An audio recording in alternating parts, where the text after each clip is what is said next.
മകനേ മകളേ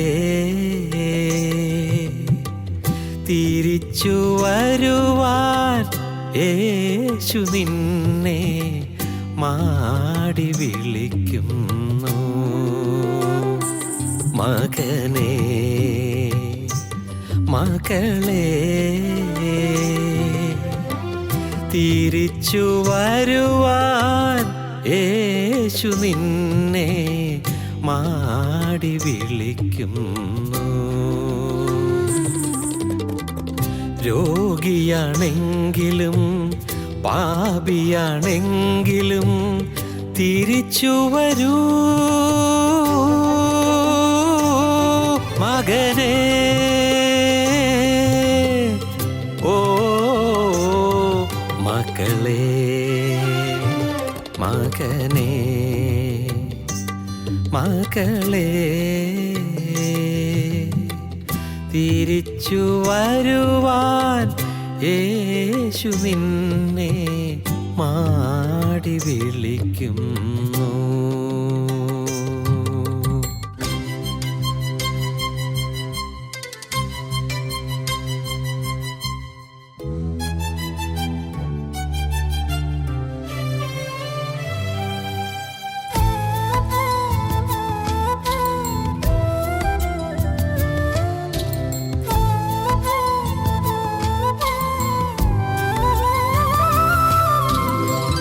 അന്നവൻ നിന്റെ പാപങ്ങൾ മായ്ക്കുവാനായി മാംസവും ചോരയും നൽകിയില്ലേ. അന്നവൻ നിന്റെ പാപങ്ങൾ മായ്ക്കുവാനായി മാംസവും ചോരയും നൽകിയില്ലേ. രൂപവും ഭാവവും നോക്കാതെ തന്നെ മാറോടു ചേർക്കുവാൻ വിളിച്ചതല്ലേ. നിന്നെ സ്വന്തമായി നേടുവാൻ വന്നതല്ലേ. മകനേ മകളേ തിരിച്ചു വരുവാൻ യേശു നിന്നെ മാടി വിളിക്കുന്നു. മകനേ മകളേ തിരിച്ചു വരുവാൻ യേശു നിന്നെ മാടി വിളിക്കുന്നു. രോഗിയാണെങ്കിലും പാപിയാണെങ്കിലും തിരിച്ചു വരൂ മകനേ. ഓ മക്കളേ മകനേ മകളേ തിരിച്ചു വരുവാൻ യേശു നിന്നെ മാടി വിളിക്കുന്നു.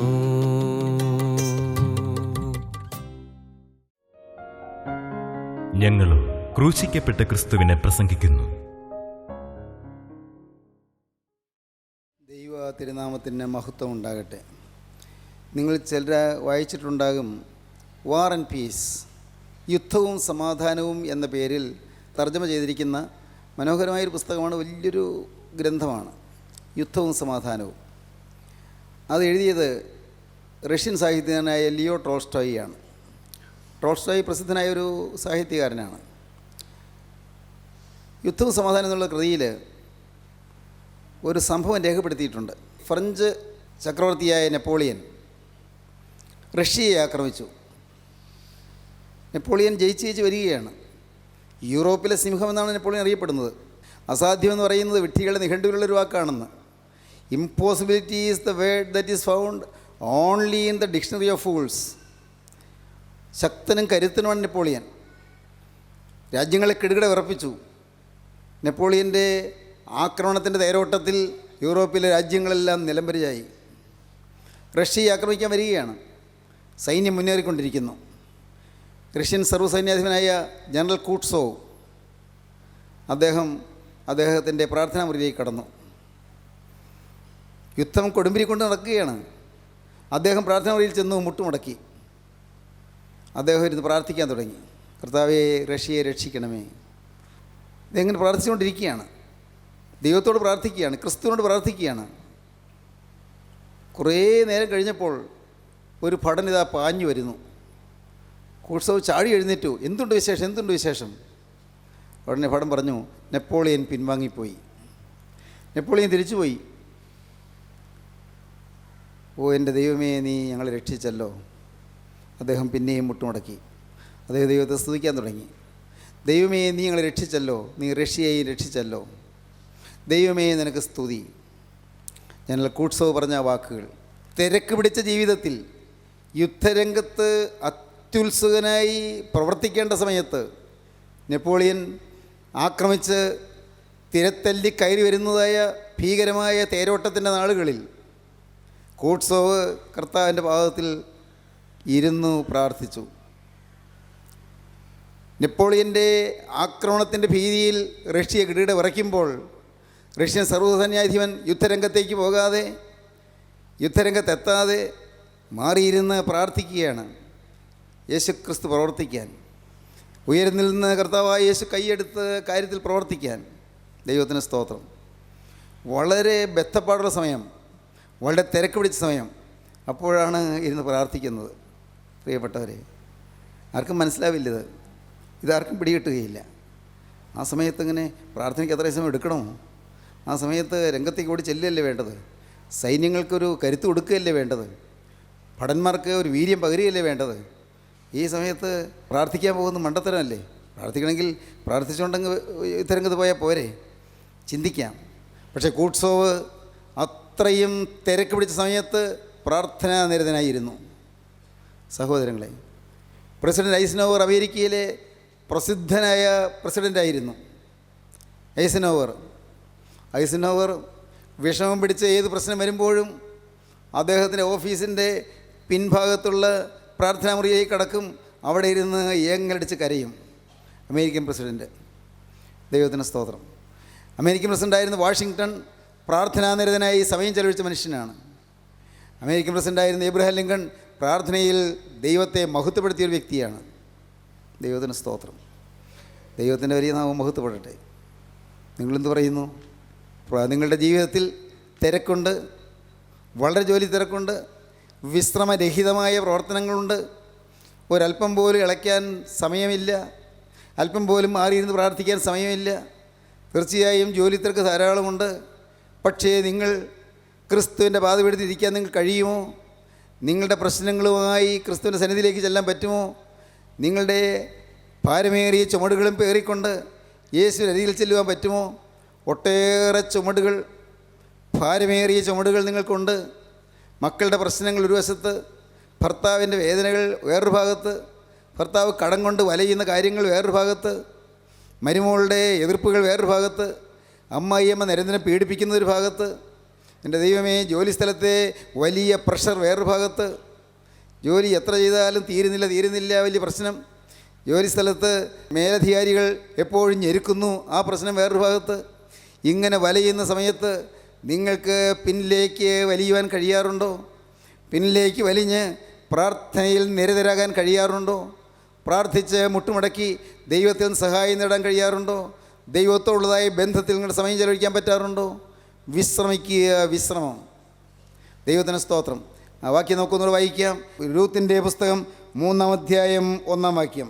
അനന്തരം അവളുടെ അമ്മാവിയമ്മയായ നവോമി അവളോട് പറഞ്ഞത്, മകളെ, നിനക്ക് നന്നായിരിക്കേണ്ടതിന് ഞാൻ നിനക്ക് വേണ്ടി ഒരു വിശ്രാമസ്ഥലം അന്വേഷിക്കേണ്ടയോ? മകളെ, നിനക്ക് നന്നായിരിക്കേണ്ടതിന് ഞാൻ നിനക്ക് വേണ്ടി ഒരു വിശ്രമസ്ഥലം അന്വേഷിക്കേണ്ടയോ? നിനക്ക് നന്നായിരിക്കേണ്ടതിന്, നിനക്ക് നന്നായിരിക്കണമെന്നാണ് എൻ്റെ ആഗ്രഹം. മരുമോളെക്കുറിച്ചുള്ള അമ്മായിയമ്മയുടെ കരുതൽ. എപ്പോഴും അമ്മായിയമ്മ മരുമോളെ വിളിക്കുന്നത് മോളെ എന്നാണ്. നിങ്ങൾ വേദപുസ്തകം വായിച്ചാൽ, രൂത്തിൻ്റെ പുസ്തകത്തിൽ 4 അധ്യായം വായിച്ചാൽ എല്ലായിടത്തും കാണാം മോളെ മോളെ എന്നുള്ള അമ്മായിയമ്മയുടെ വിളി. ആ വിളിക്കൊണ്ടൊരു മാധുര്യം, അമ്മായിയമ്മയുടെ വിളിക്കൊണ്ട ഒരു സുഖം, അത് കേൾക്കുന്നത് തന്നെ ഒരാശ്വാസമാണ്. മോളെ എന്നേ വിളിക്കൂ, വിരൂത്തെ എന്ന് വിളിച്ചാൽ പോരെ, പേര് പറഞ്ഞ് വിളിച്ചാൽ പോരെ? ഇല്ല, മോളെ എന്നാണ് വിളിക്കുന്നത്. മോളെ, നിനക്ക് നന്നായിരിക്കേണ്ടതിന് ഞാൻ നിനക്ക് വേണ്ടി ഒരു വിശ്രമസ്ഥലം അന്വേഷിക്കേണ്ടയോ? മോളെ, നിനക്കൊരു നല്ല കാലം കിട്ടാൻ ഞാൻ എന്താ ചെയ്യേണ്ടത്? നിൻ്റെ ഈ ജീവിതത്തിൻ്റെ യാതനാഭരിതമായ അനുഭവങ്ങളിലൂടെ നീ കടന്നു പോകുമ്പോൾ നിനക്കിറ്റ് ആശ്വാസം കിട്ടാൻ എന്ത് ചെയ്യാൻ എനിക്ക് കഴിയും? ഞാനത് ചിന്തിച്ചുകൊണ്ടിരിക്കുകയാണ്. മകളെ, നിനക്ക് നന്നായിരിക്കേണ്ടതിന് ഞാൻ നിനക്ക് വേണ്ടി ഒരു വിശ്രമസ്ഥലം അന്വേഷിക്കേണ്ടയോ? സഹോദരങ്ങളെ, ഇന്ന് അനേകം ആളുകളുടെയും ഹൃദയം ദുഃഖം കൊണ്ട് വിശ്രമരഹിതമായി അഴലുകയാണ്. ദുഃഖം കൊണ്ടുള്ളതായ അഴൽച്ചകളും ഉഴൽച്ചകളും, ദുഃഖം കൊണ്ട് വലയുകയാണ്. പ്രശ്നങ്ങളിങ്ങനെ വന്ന് വീർപ്പ് മുട്ടിക്കുകയാണ്. ആവശ്യഭാരങ്ങൾ ഞെരുക്കുകയാണ്.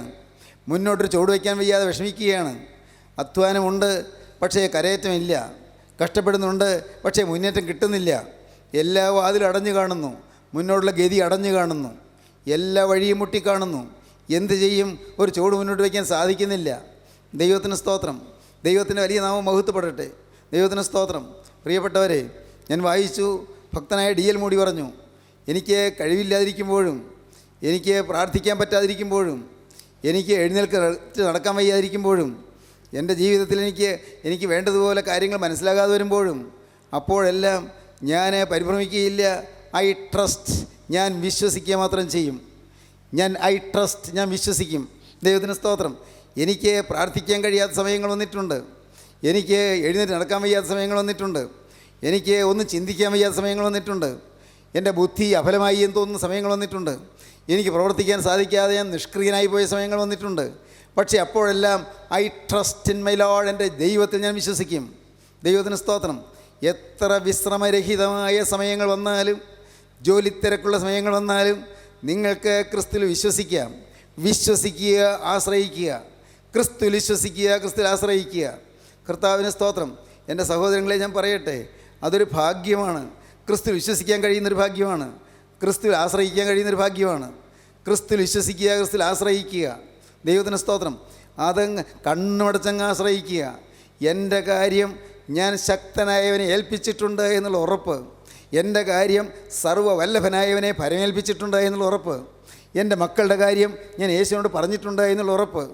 എൻ്റെ ഭാവി കാര്യങ്ങൾ ഞാൻ യേശുവിനോട് പറഞ്ഞ് അക്കാര്യം അവിടെ പരമേൽപ്പിച്ചിട്ടുണ്ട് എന്നുള്ള ഉറപ്പ്. നിങ്ങൾക്ക് ഉറപ്പ് കിട്ടിയിട്ടുണ്ടോ? എൻ്റെ കാര്യം യേശുവിനെ ഏൽപ്പിച്ചിട്ടുണ്ട്. യേശു ക്രിസ്തുവിൻ്റെ കുരിശിൻ്റെ ചുവട്ടിൽ എൻ്റെ കാര്യങ്ങൾ ഞാൻ പരമേൽപ്പിച്ച് എൻ്റെ ബേഡൻസ്, എൻ്റെ ചുമടുകളെല്ലാം അവിടെ ഇറക്കി വെച്ചിട്ടുണ്ട്. ദൈവത്തിന് സ്തോത്രം. എനിക്ക് താങ്ങാൻ വയ്യാത്ത ചുമടുകളുണ്ട്, താങ്ങാൻ വയ്യാത്ത ഭാരങ്ങളുണ്ട്. എല്ലാം ഞാൻ അവിടെ കൊണ്ടുവന്ന് വെച്ചിട്ടുണ്ട്. ദൈവത്തിന് സ്തോത്രം. ഇങ്ങനെ പറയാൻ പറ്റണം പ്രിയപ്പെട്ടവരെ. അങ്ങനെ പറയാൻ പറ്റിയാൽ രക്ഷയാണ്. അതൊരു ഭാഗ്യമാണ്. നിങ്ങൾ ചിന്തിക്കൂ, എൻ്റെ ഭാരങ്ങൾ ഞാൻ യേശു ക്രിസ്തുവിൻ്റെ പാദപീഠത്തിൽ വെച്ചതാണ്, ഒരിക്കൽ പരമേൽപ്പിച്ചതാണ്. ഇനി ഞാൻ ആ ചുമട് എടുക്കുകയില്ല. ഇനി ആ ചുമട് ഞാൻ തൊടുകയില്ല. അത് യേശു തൊട്ട് കഴിഞ്ഞു, ഇനി ഞാൻ തൊടുകയില്ല. ദൈവത്തിന് സ്തോത്രം. സ്നേഹിതരെ, ഇപ്പോൾ നിങ്ങളിത് കേട്ടുകൊണ്ടിരിക്കുമ്പോൾ നിങ്ങളുടെ ഭാരങ്ങൾ, നിങ്ങളുടെ കണ്ണുനീരിൻ്റെ വിഷയങ്ങൾ, നിങ്ങളുടെ വേദനാ വിഷയങ്ങൾ, നിങ്ങളുടെ ആകുലങ്ങൾ, നിങ്ങളുടെ ആവലാതികൾ, നിങ്ങളുടെ സങ്കടങ്ങൾ, നിങ്ങളുടെ വിഷാദങ്ങൾ എല്ലാം കൊണ്ടുവന്ന് യേശുക്രിസ്തുവിൻ്റെ പാദപീഠത്തിൽ കൊണ്ടുവന്ന് വയ്ക്കുക. അവിടെ കൊണ്ടുവന്ന് വയ്ക്കുക. ദൈവത്തിന് സ്തോത്രം. ഇനി പിന്നെ നിങ്ങൾ അതിനെക്കുറിച്ച് വിചാരപ്പെടരുത്, അതിൽ കയറി തുടരുത്. അത് യേശുവിനെ ഏൽപ്പിച്ച് കഴിഞ്ഞ കാര്യമാണ്. യേശു ഏറ്റെടുത്തിൽ ഞാൻ കയറി പിടിക്കേണ്ട.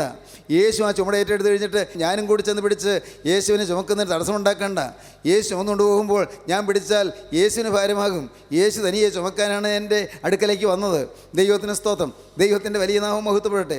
ഇന്ന് സ്നേഹിതരെ, നിങ്ങൾക്ക് നിങ്ങളുടെ ഭാരങ്ങൾ യേശുവിനെ ഏൽപ്പിക്കാൻ തോന്നുന്നുണ്ടോ? സകലവും ഏറ്റെടുക്കാൻ ഒരാളുണ്ട്. ദൈവത്തിന് സ്തോത്രം. എല്ലാവരും ഏറ്റെടുക്കും. അധ്വാനിക്കുന്നവരും ഭാരം ചുമക്കുന്നവരുമായുള്ളവരെ എല്ലാവരും എൻ്റെ അടുക്കൽ വരുവീൻ, ഞാൻ നിങ്ങളെ ആശ്വസിപ്പിക്കും. I will give you rest എന്നാണ് ഇംഗ്ലീഷിൽ. I will give you rest. ഞാൻ നിങ്ങൾക്ക് വിശ്രമം തരും. ഈ അധ്വാനിക്കുന്നവരും ഭാരം ചുമക്കുന്നവരുമായുള്ളവരെ എല്ലാവരും എൻ്റെ അടുക്കൽ വരുവീൻ, ഞാൻ നിങ്ങളെ ആശ്വസിപ്പിക്കും. സ്നേഹിതരെ, നിങ്ങൾ അനേകം പേര് അധ്വാനിക്കുന്നവരല്ലേ, കഷ്ടപ്പെടുന്നവരല്ലേ? എനിക്കറിയാം, നിങ്ങൾ അനേകം പേര് കഷ്ടപ്പെടുന്നവരാണ്. അനേകം പേര് ദുരിതപൂരിതമായ ജീവിതം നയിച്ച് വലയുന്നവരാണ്. നിങ്ങൾ വിശ്രമമില്ലാതെ അഴലുന്നവരാണ്. ദൈവത്തിന് സ്തോത്രം. അധ്വാനിക്കുന്നവരാണ്. തന്നെയല്ല, താങ്ങാൻ വയ്യാത്ത ഭാരങ്ങൾ ചുമക്കുന്നവരാണ്. വലിയ ചുമടുകൾ ചുമക്കുന്നവരാണ്. ഭാരങ്ങൾ ഹൃദയ ഹൃദയം നിറയെ ഭാരങ്ങൾ, ഹൃദയം നിറയെ ചുമടുകൾ. ദൈവത്തിന് സ്തോത്രം. എന്തെല്ലാം തരത്തിലുള്ളതായ ആകുലങ്ങളാണ് നിങ്ങൾ അലട്ടിക്കൊണ്ടിരിക്കുന്നത്. ഏതെല്ലാം ആകുലങ്ങൾ. പലപ്പോഴും നിങ്ങൾ സ്തംഭിച്ച് ഇരുന്നു പോകുന്നു. എങ്ങനെ എൻ്റെ കർത്താവെ ഞാൻ എങ്ങനെ ജീവിക്കും?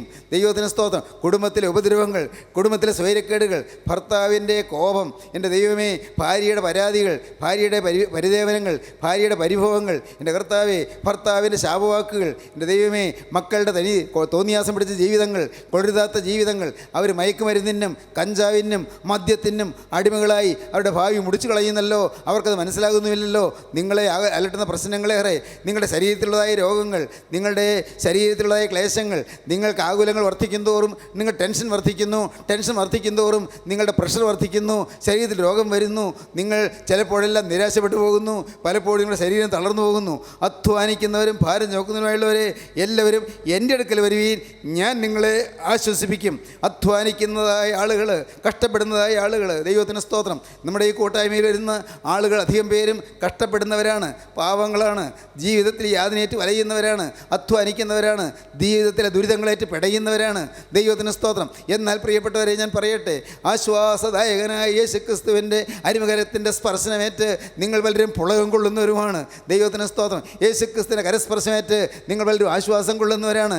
യേശുക്രിസ്തുവിൻ്റെ കരത്തിൻ്റെ തലോടലേറ്റ് നിങ്ങൾ പലരും സമാധാനം അനുഭവിക്കുന്നവരാണ്. യേശുക്രിസ്തുവിൻ്റെ കരത്തിലുള്ളതായ ആ തിരുരക്തവും തൊടുമ്പോൾ നിങ്ങളുടെ പാവങ്ങളെല്ലാം നിങ്ങളിൽ നിന്ന് മാറിപ്പോകുകയാണ്.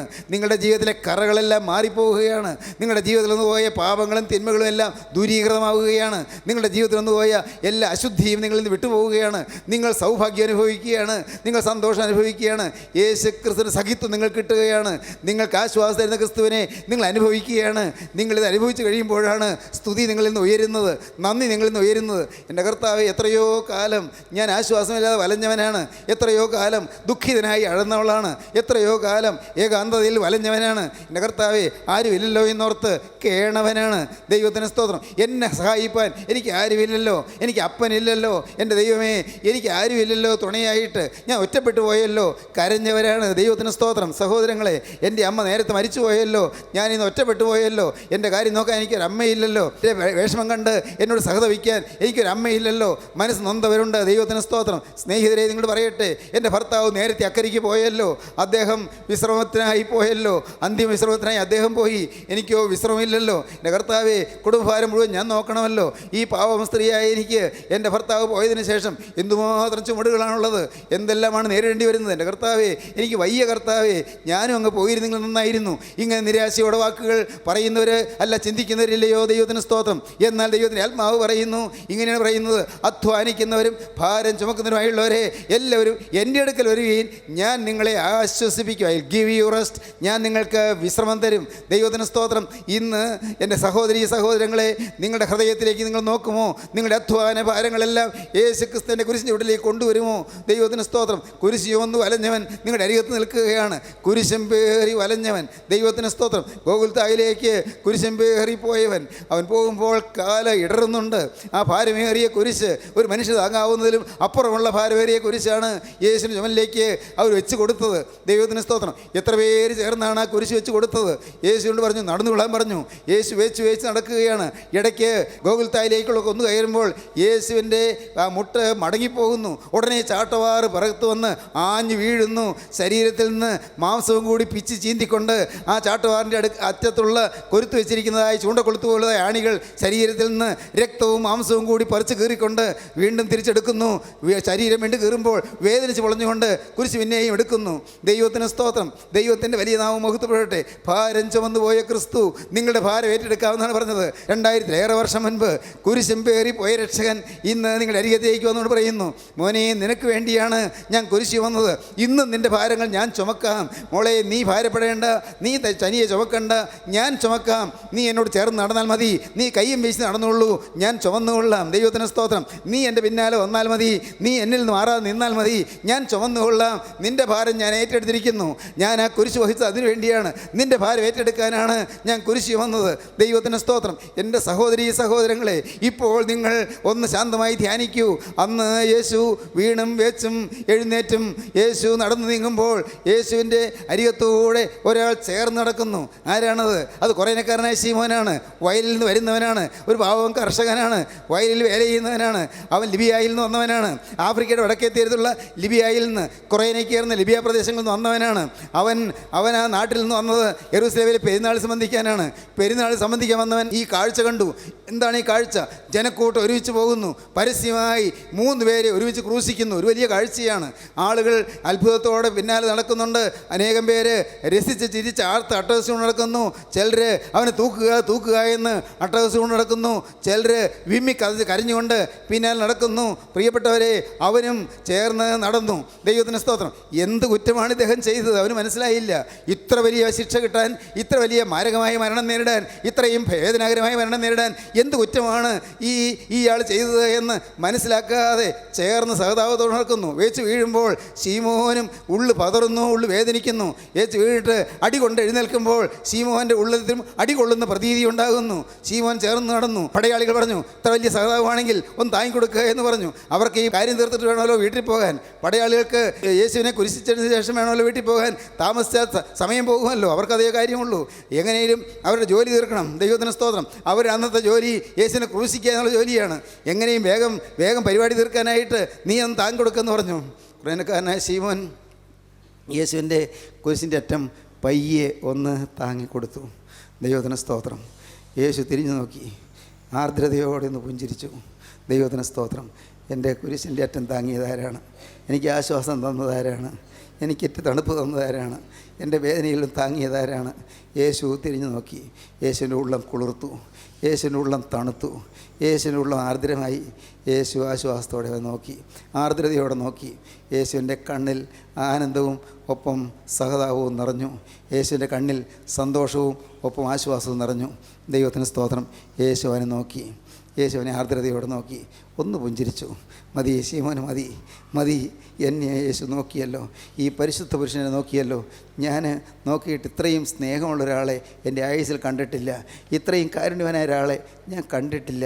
ഇത്രയും കരുണയുള്ള ഒരാളെ ഞാൻ കണ്ടിട്ടില്ല. ഇത്രയും നിരപരാധിയായ ഒരാളെ ഞാൻ കണ്ടിട്ടില്ല. മുഖത്ത് നോക്കിയാലും അറിയാമല്ലോ, ആർക്കും അറിയാമല്ലോ, നിഷ്കളങ്കനായ ഒരു മനുഷ്യൻ, വളരെ നിരപരാധിയായ ഒരു മനുഷ്യൻ. ആ ആളെ ഇങ്ങനെ കൊണ്ടുപോകുന്നല്ലോ. ശീമോൻ സഹതാപത്തോടെ ആ കുരിശിൽ താങ്ങി കൊടുത്തു. ദൈവത്തിന് സ്തോത്രം. ഇപ്പോൾ യേശു ചുമക്കുന്ന കുരിശിൻ്റെ ഒരറ്റം ശീമോൻ ചുമക്കുന്നു. ദൈവത്തിന് സ്തോത്രം. ഞാൻ കാണുന്നൊരു കാഴ്ച പറയാം. എന്താണെന്നറിയാമോ? ദൈവത്തിന് സ്തോത്രം. ആ കുരിശിൽ യേശുവിൻ്റെ തോളിൽ നിന്നും ആ കവളത്തു നിന്നും ശിരസിലെ മുൾമുടി വെച്ച ശിരസിൽ നിന്നും എല്ലാ കവളത്തിൻ്റെ രോമങ്ങൾ പിഴുതെടുത്ത ആ കവളത്തു നിന്നും ആ ശരീരത്തിലേറ്റ മുറിവുകളിൽ നിന്നെല്ലാമുള്ള രക്തം കുരിശിൽ കൂടി ഒലിച്ചൊലിച്ച് ഇറങ്ങി വരുന്നു. അതായത് ഒലിച്ചു വന്ന് ശീമോൻ്റെ ദേഹത്ത് തൊടുന്നു. ദൈവത്തിന് സ്തോത്രം. കുറ്റമില്ലാത്ത രക്തം ശീമോൻ്റെ ശരീരത്തിൽ തൊടുന്നു. എൻ്റെ സഹോദരങ്ങളെ, നിങ്ങൾക്ക് ഇപ്പോൾ കർത്താവോട് പറയാം, കർത്താവേ, ഞാൻ കുരിശ് താങ്ങിക്കൊള്ളാം. ആ തിരുരക്തം ഒരു തുള്ളി എൻ്റെ ദേഹത്ത് തൊട്ടാൽ മതി. എനിക്ക് വേറെ ഒന്നും വേണ്ട കർത്താവേ. ആ തിരുരക്തം, പാവിയെ വീണ്ടെടുക്കുന്ന രക്തം, അശുദ്ധനെ ശുദ്ധനാക്കുന്ന രക്തം, എൻ്റെ കർത്താവേ, ഒരു തുള്ളി, ഒറ്റയ്ക്കൊരു തുള്ളി എൻ്റെ മേൽ വീണാൽ മതി. എൻ്റെ കഴിഞ്ഞകാല പാപങ്ങളെല്ലാം ക്ഷമിക്കുമെന്ന് ഞാൻ വിശ്വസിക്കുന്നു. എൻ്റെ രോഗം മാറുമെന്ന് ഞാൻ വിശ്വസിക്കുന്നു. എൻ്റെ ബന്ധനങ്ങൾ അഴിയുമെന്ന് ഞാൻ വിശ്വസിക്കുന്നു. പൈശാചിക ബാധകൾ മാറുമെന്ന് ഞാൻ വിശ്വസിക്കുന്നു. എൻ്റെ കുടുംബദോഷങ്ങൾ മാറുമെന്ന് ഞാൻ വിശ്വസിക്കുന്നു. എൻ്റെ മേലുള്ള ശാപങ്ങളെല്ലാം മാറുമെന്ന് ഞാൻ വിശ്വസിക്കുന്നു. യേശുവേ, നിൻ്റെ തിരുശരീരത്തിൽ നിന്ന് ഒഴുകി വരുന്നതായ ആ തിരുരക്തത്തിൻ്റെ ഒരു തുള്ളി എൻ്റെ മേൽ തൊട്ടാൽ മതി. ദൈവത്തിന് സ്തോത്രം. ശീമോൻ്റെ ശരീരം പുളകം കൊണ്ടു. ദൈവത്തിന് സ്തോത്രം. അപ്പോഴാണ് ശീമോൻ അറിഞ്ഞില്ല, അവിടെയുള്ളവരാരും അറിഞ്ഞില്ല. അപ്പോഴാണ് ദൈവത്തിൻ്റെ പരിശുദ്ധാത്മാവ് ശീമോൻ്റെ ആ കർഷക സ്ഥലത്തേക്ക്, കർഷകനായ ശീമോൻ്റെ വീട്ടിലെ, കുറേനക്കാരനായ ശീമോൻ്റെ വീട്ടിലേക്ക്, ആഫ്രിക്കയിലെ ലിബിയയിലേക്ക് ചെന്ന്, ദൈവത്തിന് സ്തോത്രം, ശീമോൻ്റെ ഭവനത്തിൽ പരിശുദ്ധാത്മാവിൻ്റെ കൃപ പകരുന്നത്. ദൈവത്തിന് സ്തോത്രം. ശീമോൻ്റെ, കുറേനക്കാരനായ ശീമോൻ്റെ ഭാര്യ പെട്ടെന്ന് അത്ഭുതകരമായൊരു സമാധാനം അനുഭവിക്കുന്നു. കുറേനക്കാരനായ ശീമോൻ്റെ മകൻ അലക്സാണ്ടർ പെട്ടെന്നൊരു വലിയ ശാന്തി അനുഭവിക്കുന്നു. കുറേനക്കാരനായ ശീമോൻ്റെ മകൻ രൂഫോസ് പെട്ടെന്ന് ഒരു വലിയ സമാധാനം അനുഭവിക്കുന്നു. ദൈവത്തിന് സ്തോത്രം. കുടുംബം രക്ഷിക്കപ്പെടുന്നു. ദൈവത്തിന് സ്തോത്രം.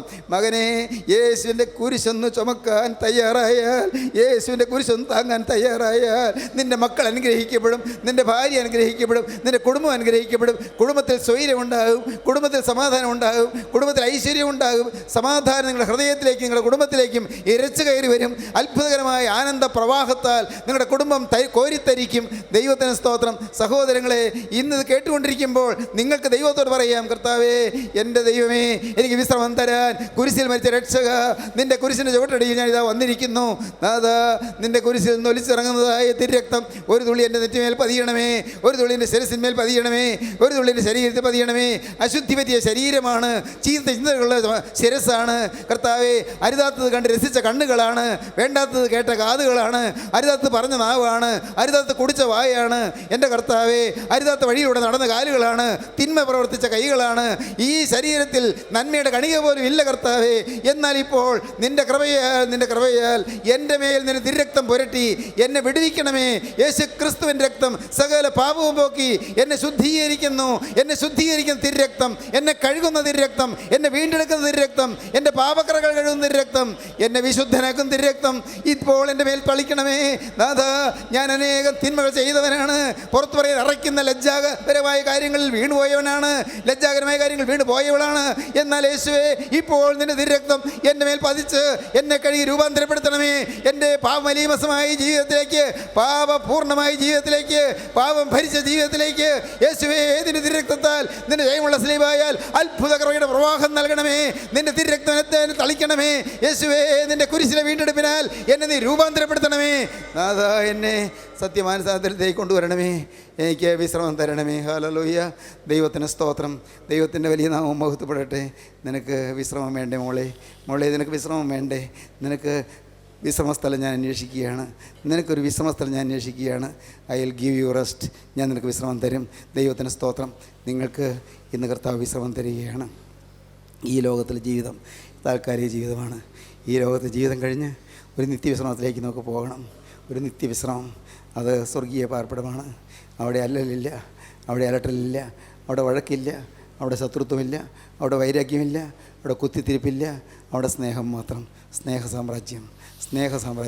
പ്രിയപ്പെട്ടവരെ, നമുക്ക് അവിടെ ചെല്ലണമെങ്കിൽ ഇവിടെ നമുക്ക് സ്വർഗത്തിലെ സ്നേഹം തുടങ്ങണം. ഇവിടെ നമുക്ക് സ്വർഗം തുടങ്ങണം. നമ്മുടെ ഹൃദയത്തിൽ സ്വർഗം തുടങ്ങണം, നമ്മുടെ കുടുംബത്തിൽ സ്വർഗം തുടങ്ങണം, നമ്മുടെ സമൂഹത്തിൽ സ്വർഗം തുടങ്ങണം. സ്വർഗം നമ്മുടെ ജീവിതത്തിൽ തുടങ്ങണം. നിങ്ങളെന്ത് പറയുന്നു? കർത്താവേ, എനിക്ക് സ്വർഗം തരാൻ നരകവേദന അനുഭവിച്ച രക്ഷക നിൻ്റെ കരങ്ങളിലേക്ക് എന്നെ തരുന്നു. എൻ്റെ നരകവേദന ഒഴിവാക്കാൻ എനിക്ക് വേണ്ടി വേദനയേറ്റ എൻ്റെ കർത്താവേ, എന്നെ തന്നെ നിൻ്റെ കരങ്ങളിലേക്ക് തരുന്നു. നമുക്ക് സമർപ്പിക്കാം, പ്രാർത്ഥിക്കാം. കാരുണ്യവാനേ, മഹാപരിശുദ്ധനായ ഞങ്ങളുടെ സ്വർഗീയ പിതാവേ, ഈ നല്ല സമയത്തിനായി സ്തോത്രം. നിൻ്റെ ഈ പ്രിയ മക്കളെ തൊട്ടതിനായി സ്തോത്രം. കർത്താവെ, തിരക്കം തളിച്ചതിനായി സ്തോത്രം. കർത്താവെ, വിശ്രമം തരുന്നതിനായി സ്തോത്രം. വിശ്രമസ്ഥലം അന്വേഷിക്കുന്നതിനായി സ്തോത്രം. എൻ്റെ കർത്താവെ, ആശ്വാസം തരുന്നതിനായി സ്തോത്രം. എല്ലാ നന്മകൾക്കായും സ്തോത്രം. എൻ്റെ കർത്താവെ, നിത്യവിശ്രമത്തിൽ, നിത്യസ്വർഗത്തിലെത്തിച്ചേരുവാൻ ഞങ്ങളെ യോഗ്യരാക്കണമേ. അവിടുത്തെ രണ്ടാമത്തെ വേണ്ടി ഞങ്ങളെ വിശുദ്ധീകരിച്ചൊരുക്കണമേ. തിരുനാമം മഹത്വപ്പെടുത്തണമേ. യേശു ക്രിസ്തുവിൻ്റെ ജയകരമായ നാമത്തിൽ തന്നെ. ആമീൻ. ഹല്ലേലൂയ.